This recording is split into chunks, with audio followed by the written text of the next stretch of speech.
Hi everyone, welcome back to Gastronomy Games. Today we are going over how to pan cook a steak as well as how to make a simple pan sauce. Cooking a restaurant quality steak for a fraction of the price is not only attainable, but shockingly easy.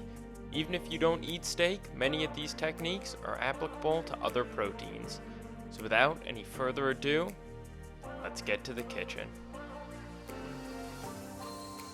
The first thing we need to talk about is our steak itself. We are using a strip steak cut to just under an inch thickness.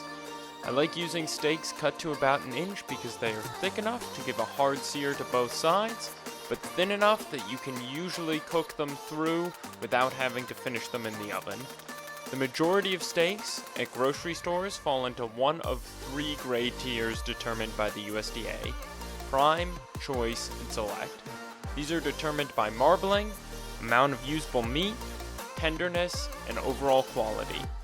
We are using Choice today because they are readily available and affordable for the average home cook. I took my steak out of the fridge about 45 minutes before I was ready to cook it.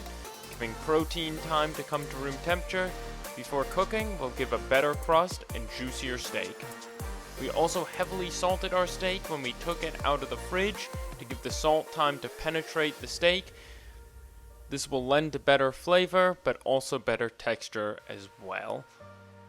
I'm using a carbon steel pan heated to medium-high heat, but you can use any pan other than non-stick. Just be sure both the pan and added vegetable oil are hot before adding your steak. I like to start my steak cooking on the fat cap.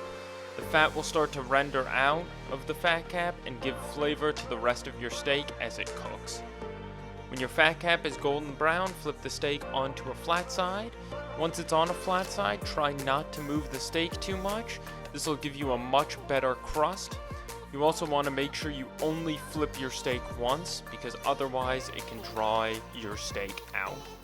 Once your steak has a golden brown crust, flip it and add roughly 3 tablespoons of unsalted butter into the corner of your pan before adding in our aromatics directly on top of our butter. In this case, a couple of smashed garlic cloves, a couple of sprigs of thyme and rosemary, but you can use any aromatics you wish, such as peppercorns, citrus zest strips, or bay leaves. Just keep in mind you can't pick aromatics that burn too easily because they will be submerged in hot fat and burn.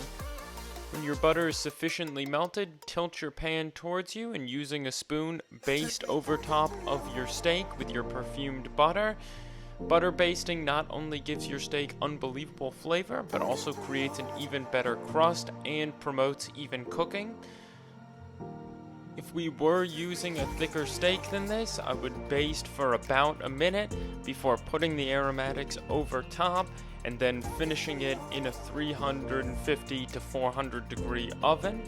However, since we are cooking this all the way through on our stovetop, I'm just going to keep basting over top, intermittently putting the pan back flat on the stove to bring the heat back into it so that our steak cooks evenly before basting over top once more.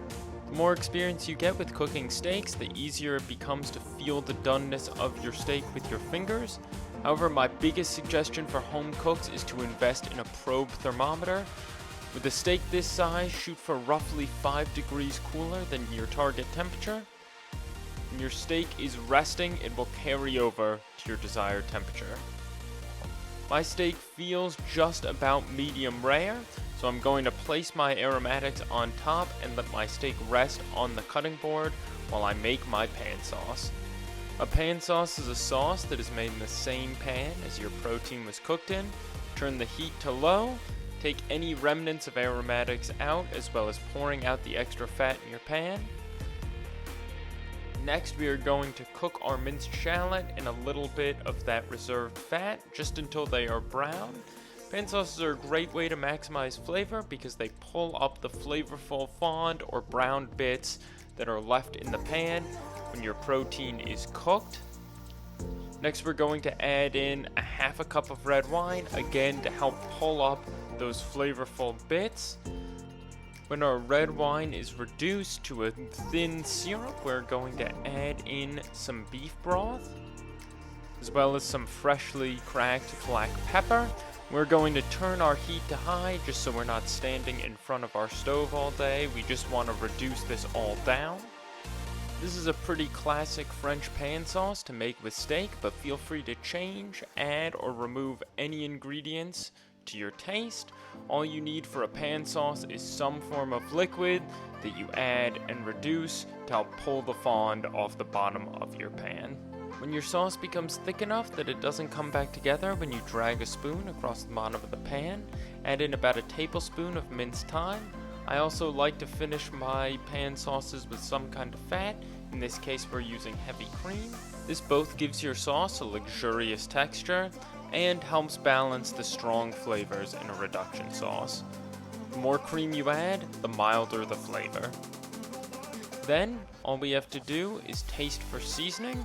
We didn't add salt up to this point because we heavily salted our steak, and a lot of the salt is in our pan. For more of a fine dining feel, you can also strain the sauce at this point, but for home cooking, it's more than acceptable to leave the thyme and shallots in your sauce. Finally, we are just going to take the fat cap off of our steak and then cut it on a slight angle or bias and serve it with our sauce. I hope you enjoyed this video. If you still have any questions, leave them in the comments below. Don't forget to like and subscribe, and I can't wait to cook with you all again soon.